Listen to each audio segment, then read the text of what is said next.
এই মুহূর্তে যে খবরের দিকে নজর রাখবো, কেষ্টপুরে গৃহবধূর রহস্য মৃত্যুতে গ্রেফতার এক ব্যক্তি। গ্রেফতার করা হলো এক ব্যক্তিকে। ঘটনার 4 ঘন্টার মধ্যে গ্রেফতার করা হলো এক ব্যক্তিকে। গ্রেফতার ফেসবুক ফ্রেন্ড কৌশিক সাহা। দমদম মধুরগড় এলাকা থেকে গ্রেফতার। মহিলার সঙ্গে ফেসবুকে পরিচয় হয় কৌশিকের। দীর্ঘদিন ধরে সম্পর্কে ছিলেন তারা, এমনটাই অভিযোগ। এরপরে বর্তমানে ওই মহিলা সম্পর্ক অস্বীকার করে, আর এই নিয়ে দুজনের মধ্যে বিবাদের সৃষ্টি হয়। এরপরই কৌশিক তাকে খুন করে বলে অভিযোগ। গোটা ঘটনার তদন্তে নেমেছে বিধাননগর থানার পুলিশ। আমাদের সঙ্গে ফোনে রয়েছেন আমাদের প্রতিনিধি সন্তোষ ঠাকুর। সন্তোষ, কেষ্টপুরে গৃহবধূর রহস্য মৃত্যুতে কি কি তথ্য উঠে আসছে পুলিশের হাতে? গতকাল গভীর রাতে যেখানে কেষ্টপুরে এলাকা রবীন্দ্রপল্লী, সেইখানে গৃহবধূর গলায় তার ওড়না থাকে এবং ওড়না গলা থাকার কারণে মেঝে পড়ে থাকে। তারপরেই তার স্বামী তিনি চলে আসেন বাড়িতে।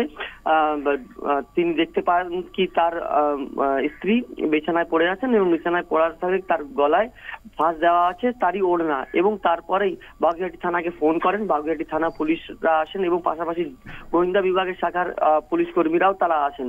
এরপরেই তদন্ত তারা শুরু করেন। তারপর দেখা যায় কি যে এলাকা সিসিটিভি ক্যামেরা তারা খুঁটিয়ে দেখতে পান কি একজন যুবক সকাল 9টা নাগাদ, গতকালই সকাল 9টা নাগাদ তিনি সেই বাড়িতে ঢুকছেন এবং কিছু ঘন্টা পর তিনি সেই বাড়ি থেকে বেরিয়ে যাচ্ছেন।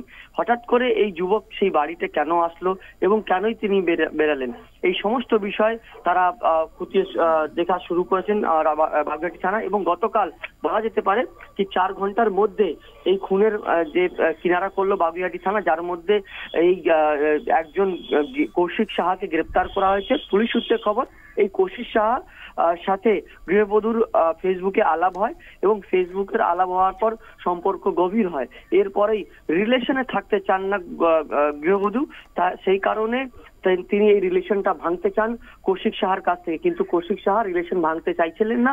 এবং গতকালই সকালে 9টা নাগাদ তিনি কৌশিক সাহা গৃহবধূ অর্থাৎ এই গৃহবধূর বাড়িতে আসেন রবীন্দ্রপল্লী কেষ্টপুর। সেইখানে এসে তাদের মধ্যে গন্ডগোল হয় এবং গন্ডগোলের মধ্যে তারই ওড়নি নিয়ে বলা যেতে পারে, এমনটাই পুলিশ সূত্রে খবর কি তারই ওড়নি নিয়ে তার গলায় ফাঁস দিয়ে খুন করেন। এবং এই কৌশিক সাহা সেইখান থেকেই তিনি দরজা ভেতর থেকে লক করে তিনি বেরিয়ে যান।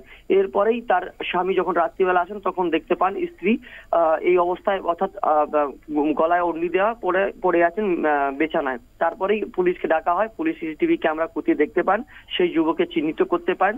দমদমের যে মধুগড় এলাকা, সেই মধুগড় এলাকা থেকে কৌশিক সাহাকে গতকাল প্রায় 4 ঘন্টার মধ্যেই তাকে গ্রেপ্তার করে এবং আজ এই কৌশিক সাহাকে বারাসাত আদালতে পেশ করা হবে। পুলিশের তরফ থেকে তাকে নিজের হেফাজতে নেওয়ার জন্য আর্জি জানানো হবে। কেনই তিনি এই ধরনের ঘটনা ঘটিয়েছেন, এই সমস্ত বিষয় ইতিমধ্যে জিজ্ঞাসাবাদ করছেন বাগুইআটি থানা পুলিশ।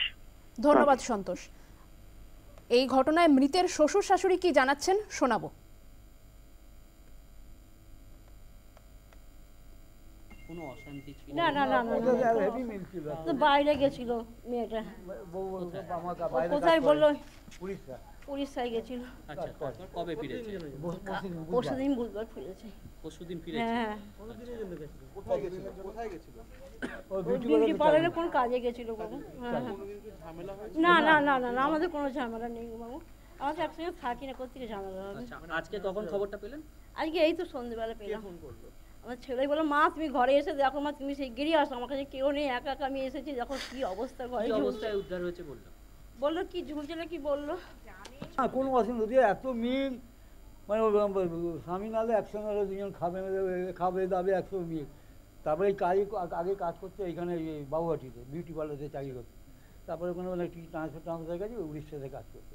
এই 15 দিন অন্তর আসে উড়িষ্যাতে কাজ করতে। হ্যাঁ, এইটা বুধবার দিন ফিরেছে। কালকেও আমার বাড়িতে গেছে, নাতি গরমের জামা প্যান্ট সব নিয়ে এসেছি কথা বলতে।